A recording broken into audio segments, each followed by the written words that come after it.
Courtney, and I'm very excited to be here today to have an opportunity to kind of talk a little bit about this area of big data and farm data management. This is something, we've kind of kicked off some of the discussions already this morning about how important data management really is, and as we get into this world where we're dealing more and more all the time with data connections, social media, all of these things, being connected within our farms becomes a much bigger deal as we go forward. So we're going to spend a little time talking about that. So, as already mentioned, my name is Mike Jerred, and I'm a Global Technology Manager working with Cargill. And I've really had the opportunity over about the last 2-3 years to spend a fair amount of time in this whole area of data and data management as we're working on setting up some data platforms, and we'll talk more in general terms about data platforms and how we can really look at that in the dairy industry today. So, as we kind of look at things in the world today, it's really true that the world is moving fast. It's ever changing, it's ever evolving, and what are we going to do now? And if we start looking at some of the comments that are made by others, you look at someone like Jack Welch, who was with GE for many years, he really said that if the rate of change outside of your organization or your industry is changing faster than the inside, the end is in sight. Well, in agriculture, sometimes we don't always change quite as fast as others. And I'm not saying that we have to, but in a lot of cases, we do need to make sure that we're taking advantage of the things that are really happening in other companies and the way that we're starting to connect some of these data points. So, what do we know about dairy today, or agriculture in general? Well, first of all, we have mountains of data. We're not lacking when it comes to the amount of data that gets generated, right? We start looking at it, all of the individual cow data, all the milk production data, all of the information that's collected from our milk recording organizations or our DHI organizations, all of the data that we have, you know, even outside of our organization that we're working with on the advisors that you're working with. We have tons of data to deal with. That's not the issue. Some of it is going to be what? It's collected on spreadsheets. Some of it is pen and paper yet. Some of it is going to be farm computers, mobile devices. We have data, but it's many times pretty disconnected. It's really not integrated, it's not consolidated, and we're not doing a good job of really fully utilizing that data like we should.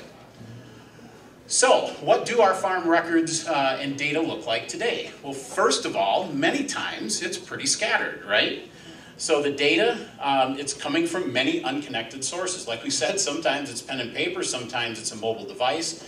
Even if you think about the software that you have on farm, how much of that is really truly integrated in sharing data the way it should? Or are there disconnects there and you spend a lot of time kind of mapping one thing to another? They're really not as integrated as they need to be. So it's not optimal. We have a lot of unused data. It's really difficult to derive actionable information when we start working with this data. Many times we can also be prone to misinterpretation. Has that ever happened with anyone? You look at something in the data and all of a sudden you kind of come to a conclusion, but after looking at it more or trying to implement a change, you find out that, well, maybe that really wasn't all the data that I needed to make that decision.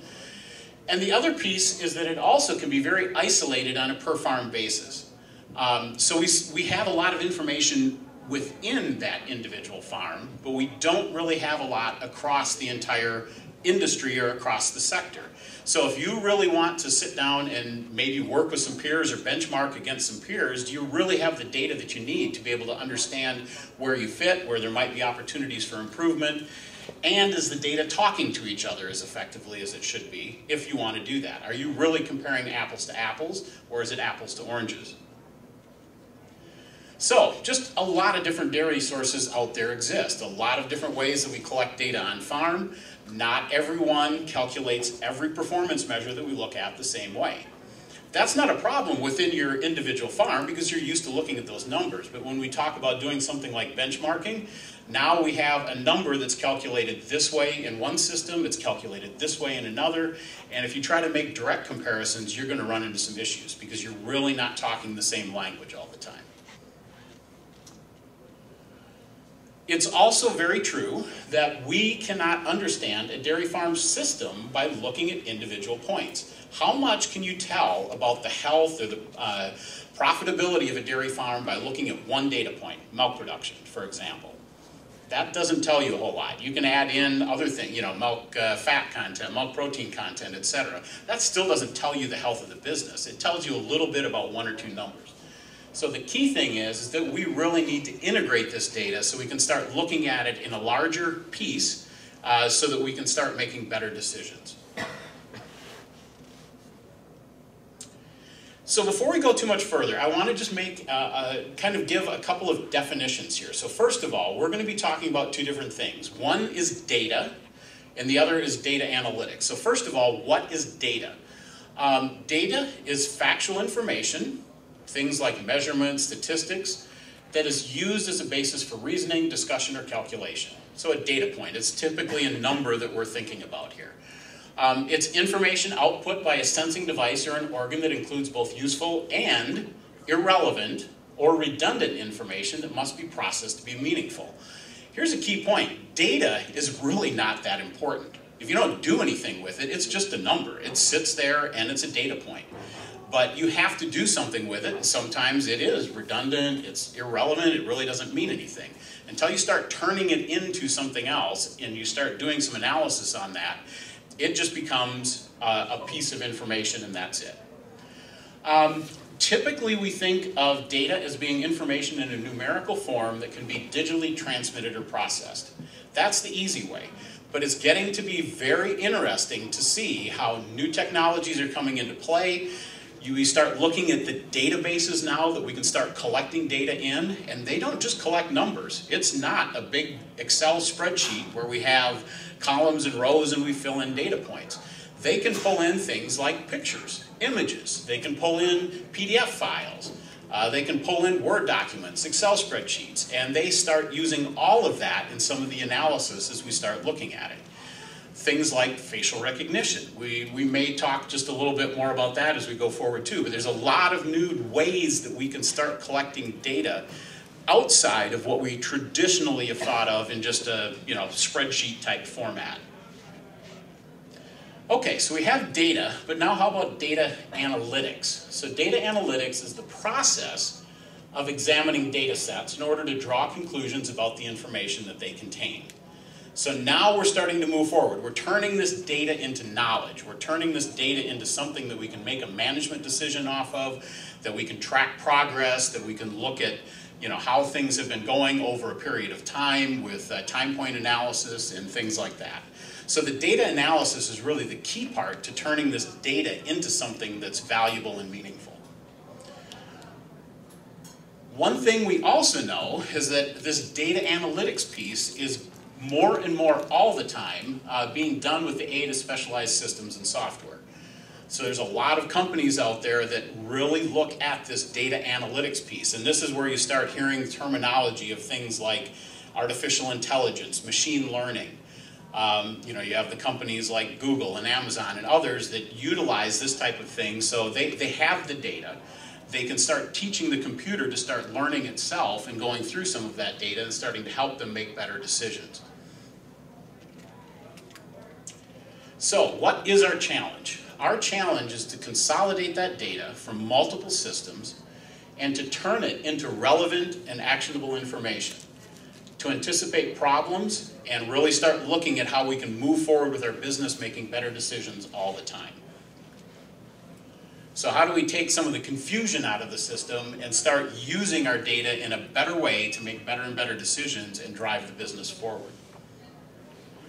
So our challenge today, so if we kind of step back now and kind of look at where we stand today when we start looking at data and data analytics, our challenge is that dairy operations are full of data that complicate timely and precise decision making and forces our dairy owners and advisors to work with multiple unconnected data sources, reports, and analytical tools. In a lot of cases, we're just not as efficient as we should be in being able to manage that data and use that data fully all the time.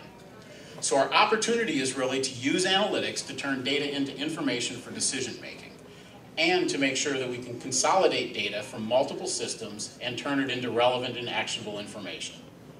So how do we take this data point, which is sitting there, we've already invested the money to collect it, it's just sitting there, but we're really not using it as effectively as we can. How do we do a better job of making it valuable? So that leads us to that higher value. If we can have 24/7 access to that data and information that allows you to make better decisions, now we're starting to turn that data into actually something that's a valuable asset, instead of just a data point that sits in a piece of software somewhere. This allows us also to start moving beyond a lot of data. So data today, if you think about it on your farm, how do you really use the data that you collect? A lot of times it's really about action lists, right? It's what do I need to do today? There's a cow that, you know, production is down. I need to go look at her. There's breeding lists. There's vaccination lists. It's more about the daily activities many times. And what we really want to be able to do is to start looking beyond that and move into data where now we can look at long-term scenario planning. So how do we take that from short-term action to longer-term views and really looking at our strategy and making sure that we're moving forward with the business in a profitable way? So to talk about this a little bit more today, I want to talk about kind of the farm advisor model. So if we think about it today, you know, dairy producers rely on trusted advisors to provide business insight and recommendations, right? So you rely on others to help you kind of, you know, in a lot of cases today even, dig through the data that you're generating, look at that, do some analysis, try to figure out where the bottlenecks are, and make the right recommendations to move things forward. That can be in the nutrition program, it can be in the crop program, it can be in your health and financial areas, so a lot of different areas. Data solutions often focus just on a new way to analyze and display the farm data. So today there are other systems that are looking to consolidate data. A lot of times what I end up seeing though is it's pulling the data and it's just simply creating a new dashboard or a new way to display the information that you could already get to within your system. If it's a more efficient and a better way to look at it, that's great. But it doesn't always move you forward, because guess what? That relies on you still to be able to do all of that analysis and make that decision making. Whereas if we look at it from an advisor standpoint, now you have someone else that's helping you really review that data and make better decisions. And to me, that's one of the big problems that I see with data systems that are being developed at this point in time. We tend to forget about the people. We think about the data, we think of new ways to show it to someone, but we don't think about the fact that the dairy farmer just doesn't have time to sit and spend 2 hours every day to look at the data, to use that data to really move forward with scenario planning and think about all of that, or to identify bottlenecks. There's so much going on. That's exactly why you bring in the advisors to help you look through that data and make better decisions and kind of identify the problems that you want to deal with.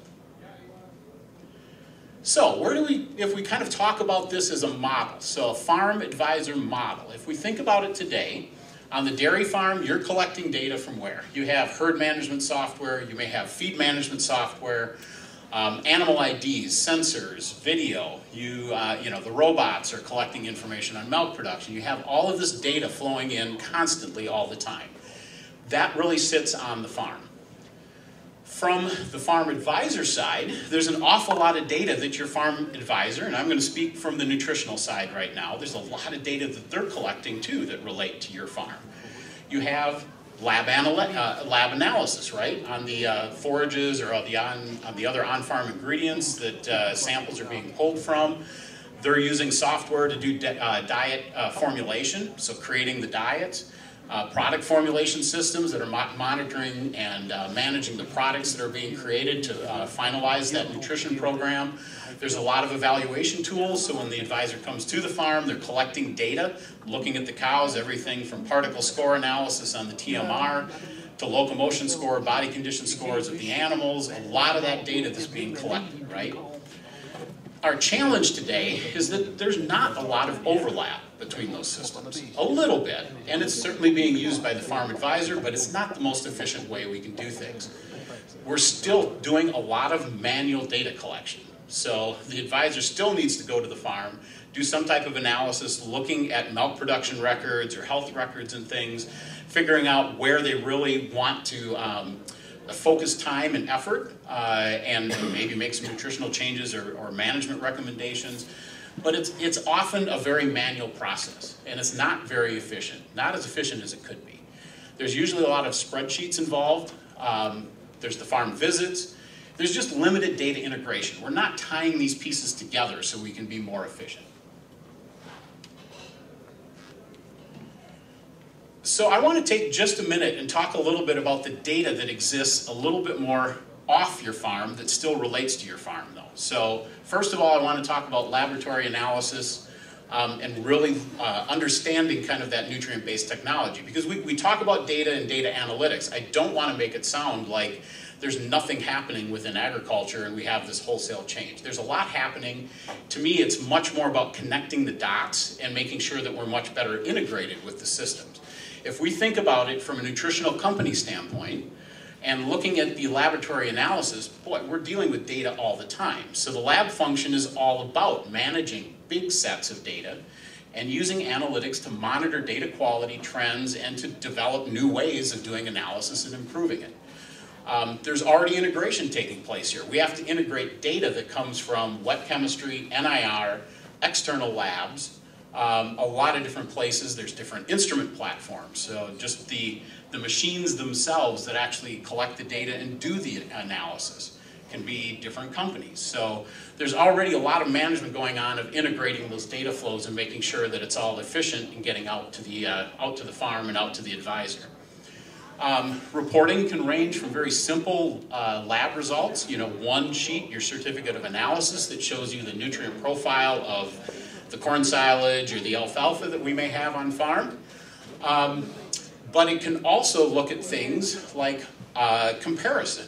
So how do we benchmark against others in the area? How does the quality of your forage look versus others in that region? Are there opportunities to improve the quality of your forage management next year to really improve profitability of the farm?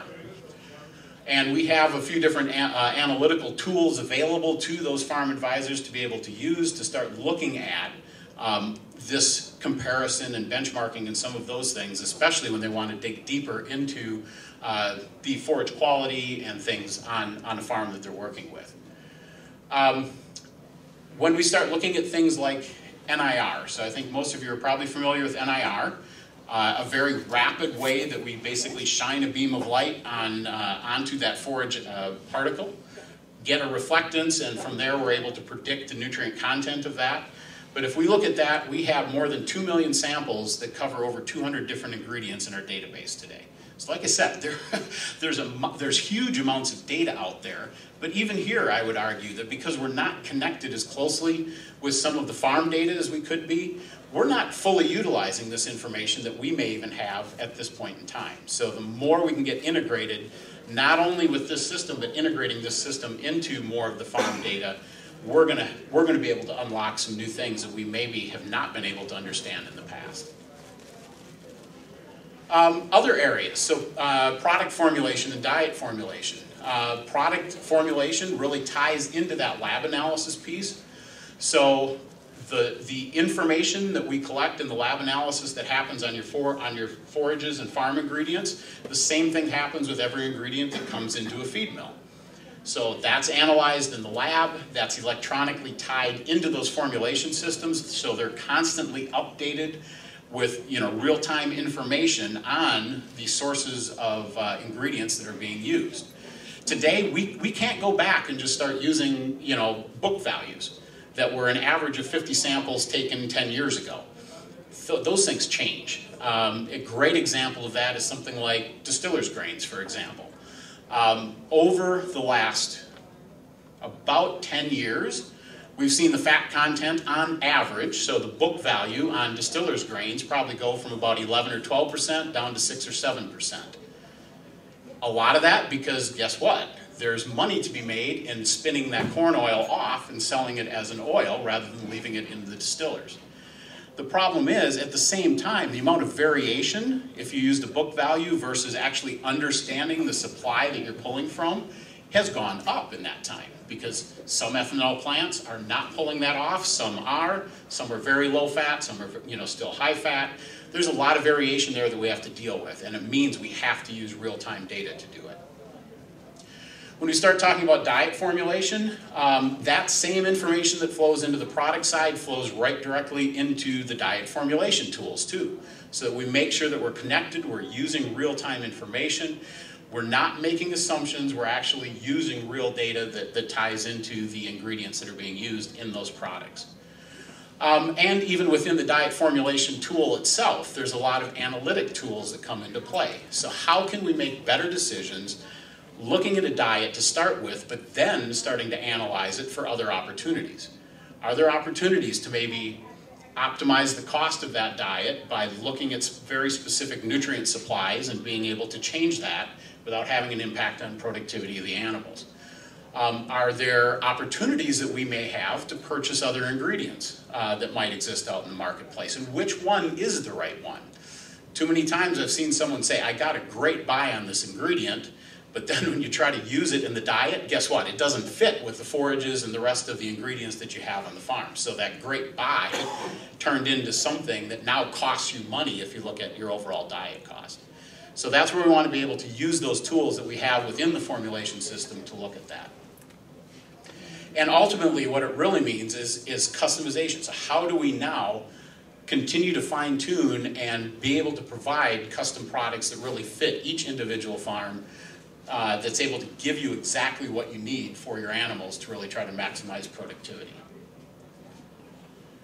Here's just one example of some of the diet and some of the ingredient analytics that we use. So this is a sample, or a graph that looks at 9 different suppliers of distillers grains. So I'd mentioned distillers before. And as you can see, there is a lot of variation in this data. Here we're only looking at the NDF content of distillers. So if you look at something like supplier number 3 there, you see the big yellow box.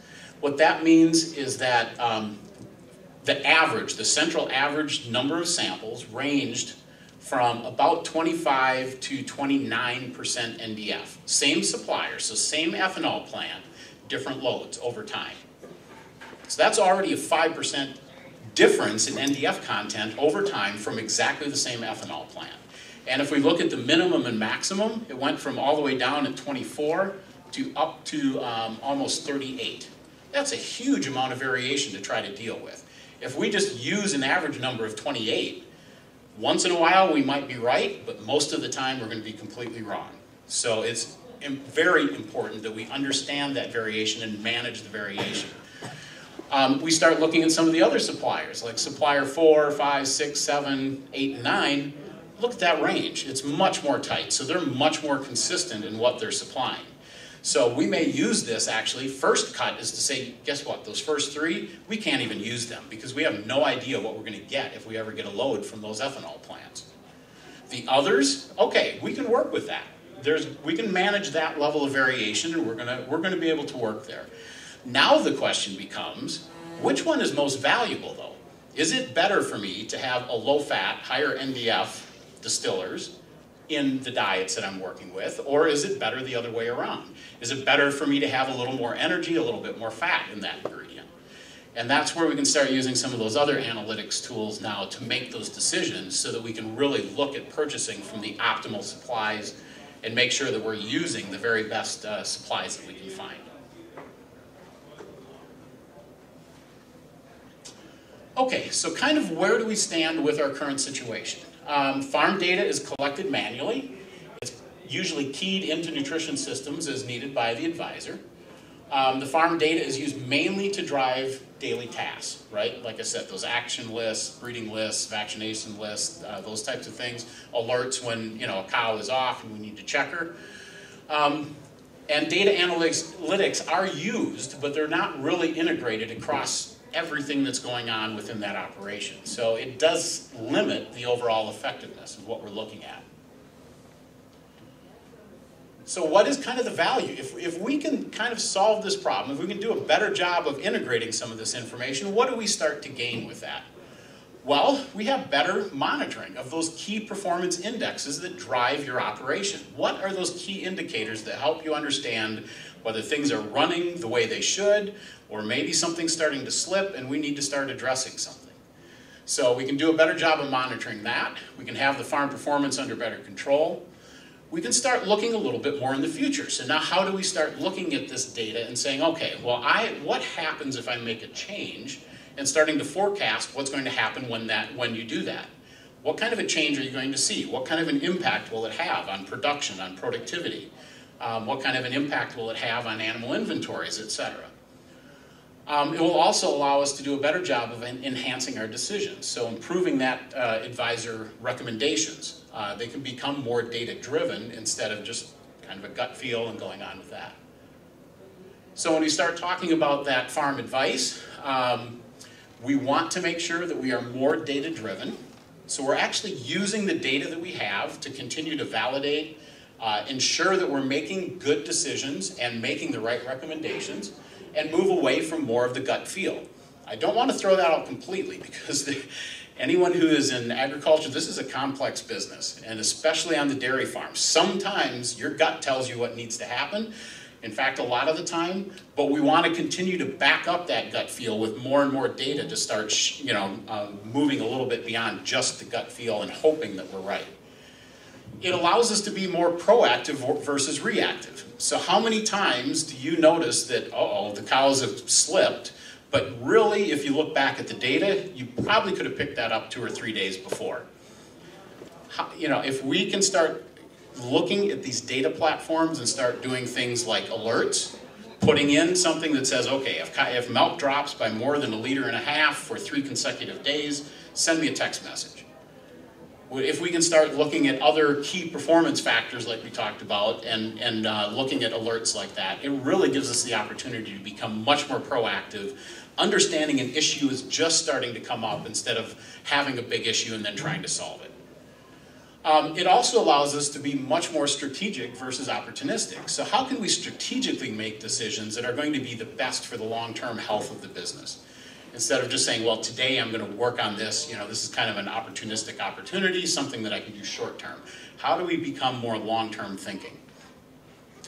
One thing that this requires, though, is not only maybe a change in the farm, in the management a little bit, but it also does mean that our farm advisors need to become experts at creating data-driven solutions and monitoring those farm results to deliver the best results for the customer, for the dairy producer. And that means that they have to have some access to that data in order to do that. So I'm going to kind of shift now, and we're going to move a little bit more into the future. So that's kind of where we are today. We have opportunities. But what is really driving us forward to think that in the next 5 years, we want to think a little bit differently, and how can we start looking at some of this data as more of an asset that helps us to make better business decisions? Well, we heard already some of this this morning. We are driven by consumers more and more all the time. So if we look at kind of some of the things that are driving forces coming up in the industry, as we look to 2025, so what, about 7 years from now, we expect that globally at least, we're going to need about 25% more milk production to meet global demand. That's great. I mean, that's great for those of us that are in the dairy industry, right? We have a growing and dynamic industry that we're part of. But with that growing demand, it also means that we're going to have to do things a little bit differently to meet that. At the same time as having this growing demand, guess what? We have less resources. And consumers that are driving more and more of how we use the resources that we have. And we also have more things like more processing concentration. So there's a lot of things that we have to look at that can be driven by this. As we start looking at the things to be achieved, we need to improve productivity, but we need to do that at a reduced cost. We can't just do that through investing more and more money. As we said, resources are limiting. And that cost can come from a lot of different places. That cost can be related to labor cost, but it can also be land resources, just the efficiency at which we're producing. And we're also going to have to do a better job of providing full dairy chain value. So once again, connecting more and more into that consumer, what they're really demanding, and how it is that they're going to have an influence on the products that they want to buy.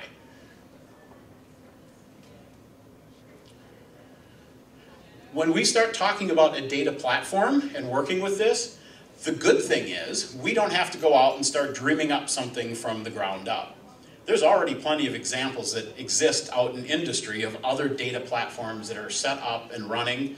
This is just an example that I pulled of a system called Predix that General Electric uses, and they can use this across a lot of different platforms. But it really starts with the production system, if you would. So this could be anything from an individual windmill that they're monitoring or a jet engine to a full production facility. But the key thing is that at that location, you're collecting data. So you have sensors, you have other ways of pulling that data in. Here's where some of the terminology that exists out here start coming into play. They have edge devices or edge calculations where calculations and reporting happens right there at the facility, but at the same time it's feeding data into more of a central location. Other data is coming in. Now here's where you can start doing things like incorporating weather data. So connect into a weather system, being able to download data and having real-time weather data that, from your area. Or maybe it's market data. A lot of that could come from many different locations, and tying that into the data that you have for your operation. In the end, it really comes out as apps. So here's dashboards, other ways of presenting that data and being able to look at it so that you can make better decisions and move forward. If we look at it from a dairy data platform, let's simplify it a little bit. Basically, we need data collection, right? And this is the first step. We can't move on to using things like data analytics and data science until we have data to actually look at. So key number one is being able to get that data collected and into a location where we can work with it. Then we can start moving into the data science. So how can we start looking at the data to make better recommendations, providing the data in a new way that's integrated across more platforms and more data systems to make better decisions. And ultimately, that's what leads to the farm dashboarding. So now how do we get that information into the hands of the people that need to be seeing it in order to make decisions? So I'm going to play just a short video here and kind of give you, just think about this as what your farm might look like in about 4 or 5 years.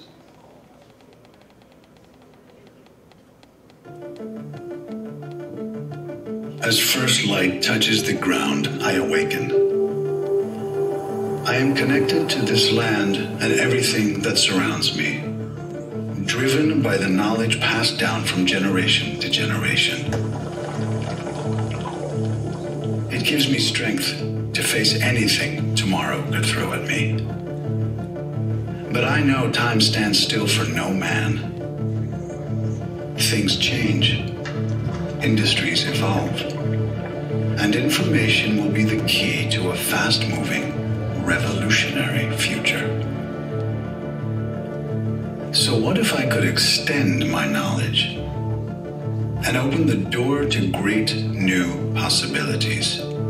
What if I could create the perfect farm, one that could learn from itself, where everything would run at its best, guided by my vision and counseled by the most precise advice, where I could control and connect every element, where each and every animal would be monitored and taken care of for its own welfare and better returns.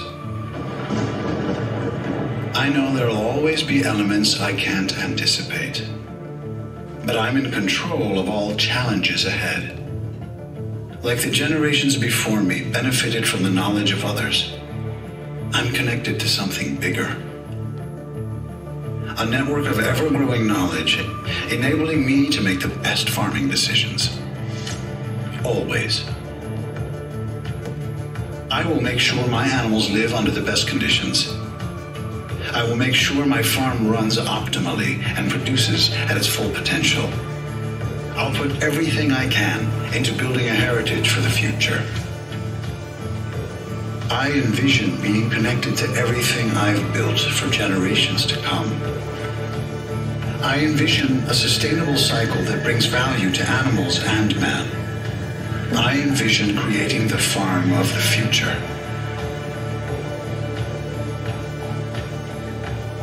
I am.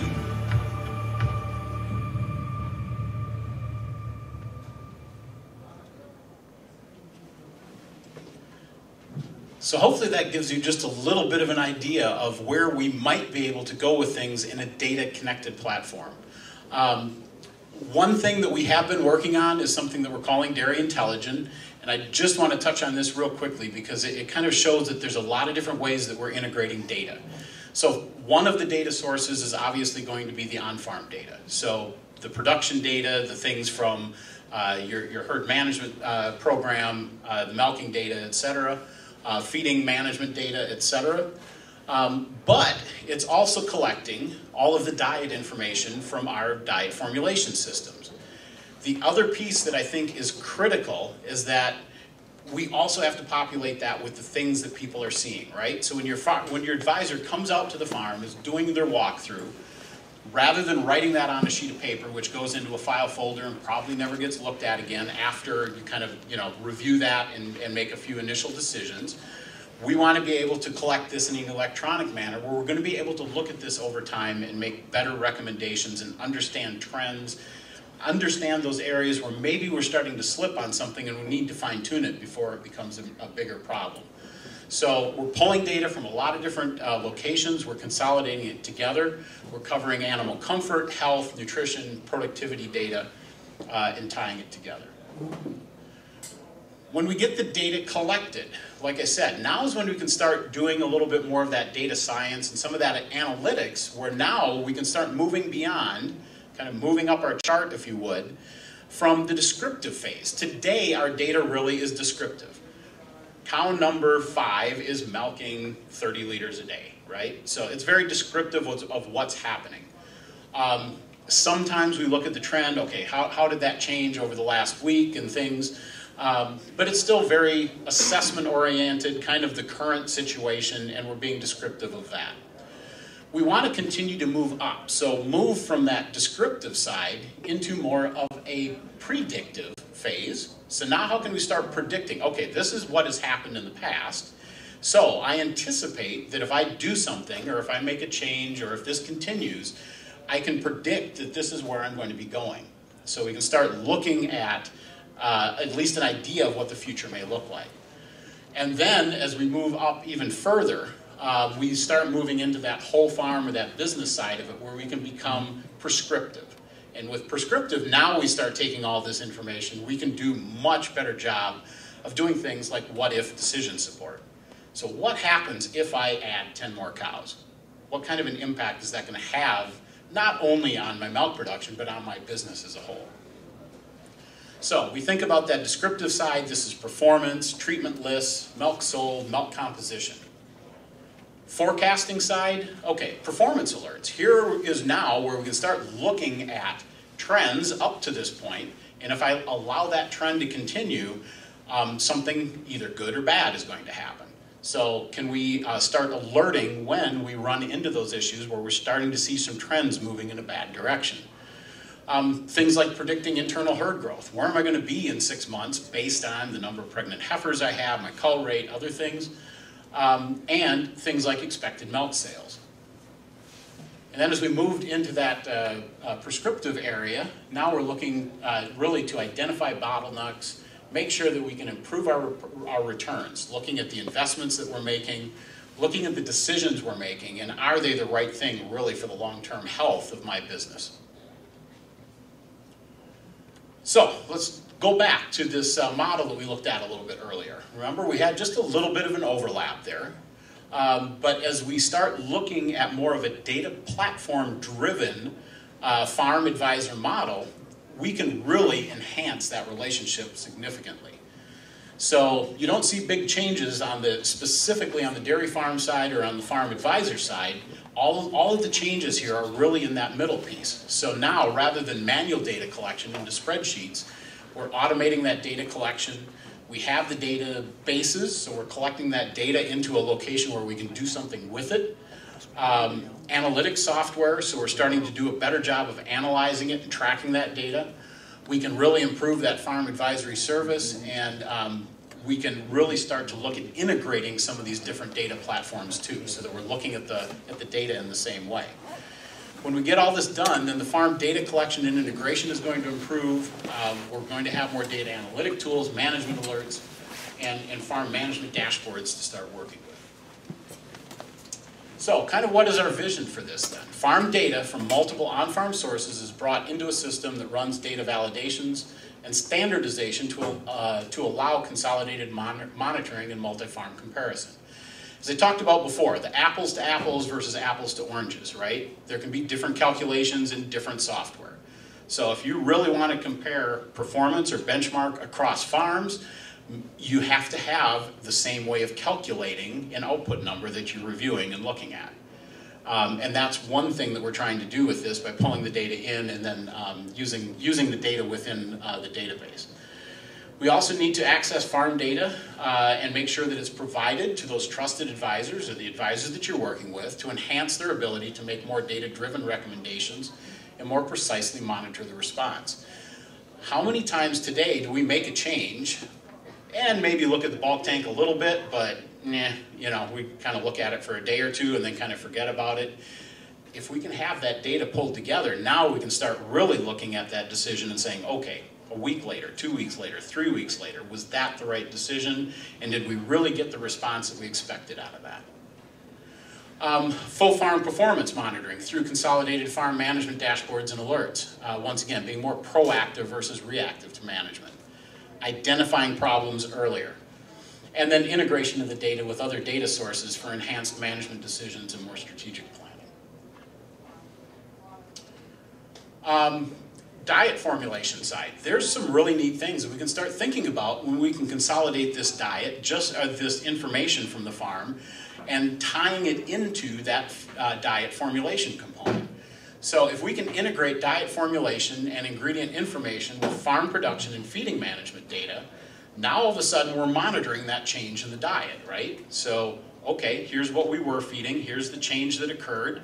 This could be anything from a change of a forage to you know, I ran out of one ingredient and I replaced it with something else, whatever it may be. But we can really start looking back and saying, here's how this forage change impacted my animal performance.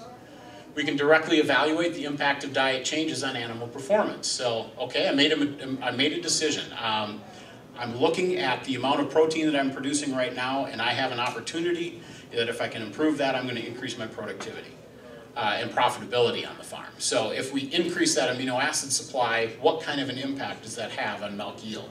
And monitor that more efficiently. We can optimize the animal nutrition requirements to the individual farm. We do this today because, you know, each advisor, consultant, you know, has a good feel for how the farm operates, and they're balancing the diet according to what really works on that farm. But now if we have the data and we can start tying it together, we can become even more efficient on fine-tuning and really getting down to those exact nutrient requirements that drive the way that your cows perform. And then we can integrate farm diet information with farm management dashboards for real-time access. So if we can unlock the power of data and analytics for farm services, it gains us efficiency. So efficiency of that service delivery. We can be more timely, more valuable. We can personalize the services better. So your farm, your circumstances, being able to really look at it and say, this is what we need to do. Adaptability to real data, from theoretical to real-time models. Transparency of data, so you can really get in and see the details, kind of reveal the facts of what are going on. And then starting to move into this area of big data analytics to allow us to do a better job of forecasting, what-if scenarios, being able to help make better decisions and better recommendations. Ultimately, the goal is to improve the service, make it more tangible, reduce the number of errors, because now we have data points that we're collecting and it's not handwritten or hand-typed again. And it's customized, so it's set up specifically to work with your operation. The decisions are better founded, they're more direct, and they're substantiated with data-driven proof. We want to make sure that it's integrated, we're proactive, and we're strategic in the decisions that we make, and that the advisors and farm producers are empowered with the information that is needed to make the best recommendations and the best changes. So I just want to run through one quick example. We had a situation on this farm where refusals were too high, milk production wasn't meeting targets, and this is something that farm advisors do all the time, right? On the nutritional side, you're going to shake out the TMR and you're going to start looking at particle size distribution. Is there something going on there? So we did the shakeout of the TMR, and as we looked at it, the Penn State shaker test showed too much was on the top screen. So we had too many long particles, and there was an opportunity to increase the mixing time to break that up a little bit more, get the particle size distribution where we want it, and try to prevent sorting and some other issues. So we used the system basically to record those results. Typically this would have been recorded with a piece of paper or put into a spreadsheet somewhere. And that showed us that we had about 33% on the top screen, 23% on the middle, first middle screen, etc. But too much on the top screen. There was too much sorting going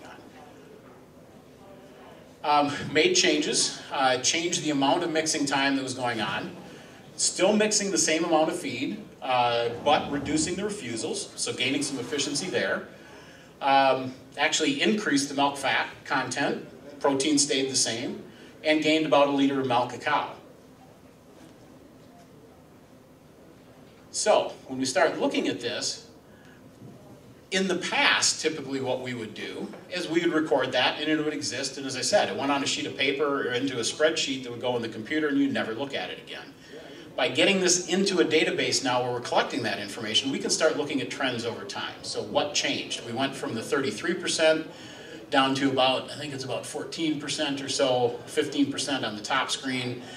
It improved the performance. But now as we're monitoring, we can continue to go forward, and the next time that the advisor is on the visit, they're collecting, they can see exactly where they were on all the previous visits. So they can start to say, oops, we're starting to slip. That 15 on the top screen, which is working very well, suddenly went to 18 or 20. We need to focus some time again on that mixing. So, any of you in the room, when there's always changes going on the farm, right? So think of a change that you've made in the last couple of weeks on the farm.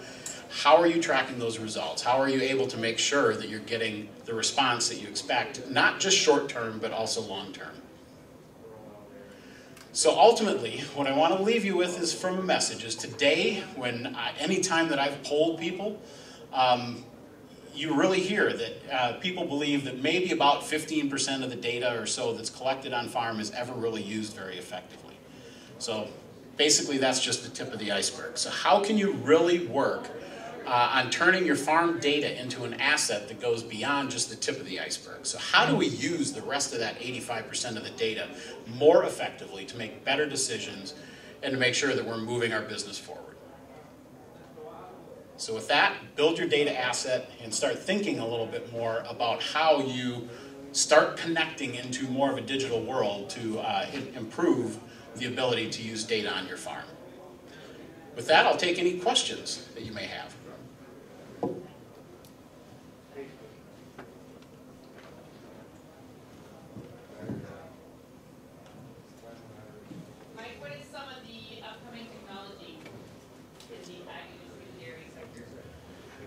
So Amelie's question at the back is, what's some of the upcoming technology in the dairy industry? It's a good question, because when we start thinking about this technical side and technology-driven things that look at data collection and other things, many times we can't look at the companies that we normally would think of, okay? So we do a lot of time doing what we call technology scouting. So how do we go out and find other companies, startups, small companies, people that are doing things in other areas and starting to pull those into the dairy industry or into agriculture where we can take advantage of that. One example I can think of, we found a small company in Israel that had an NIR machine that they were creating and intending to be used by consumers at the grocery store. So what it was, it's about the size of a cell phone. So this is the NIR machine, the lab NIR machine, right?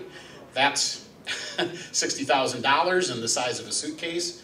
This machine is the size of a cell phone, and it presented the opportunity to be able to create NIR calibrations on farm at a much more cost-effective opportunity. So that's one that we're starting to work on development on. Hopefully we can get all of the nutrients at a level of prediction that we expect and want to look at. But those things exist. Another one out there that we're developing now, we've actually made a small investment. This is a startup company in Ireland that's called Cainthus. It's video recognition and video tracking of the cattle.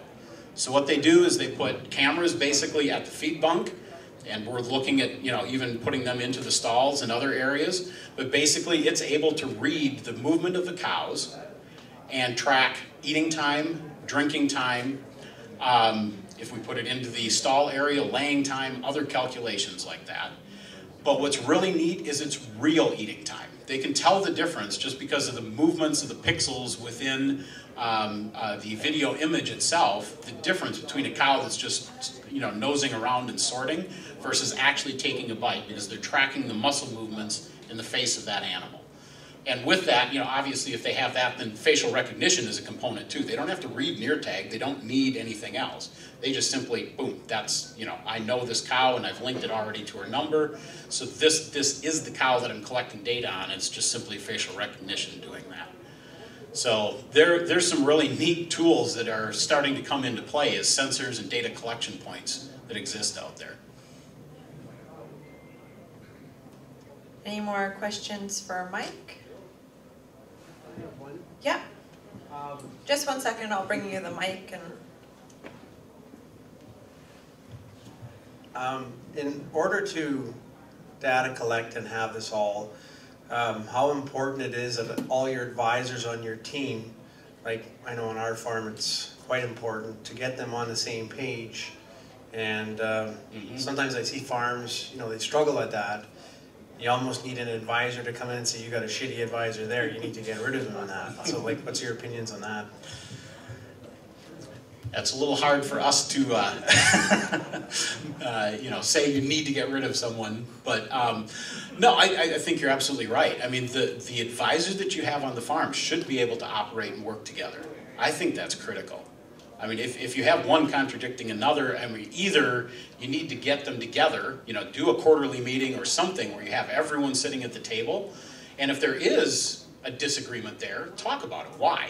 Why does that exist? Is it just because someone didn't understand something quite the same way, and by putting them face to face, there's an opportunity to fix that?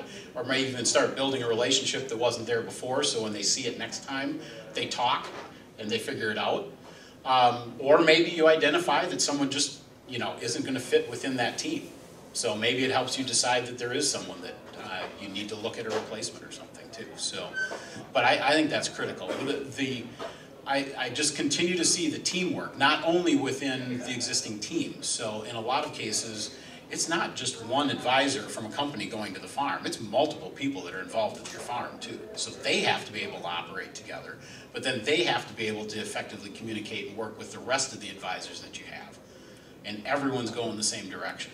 If you have two of them going that way, you're not moving your business forward.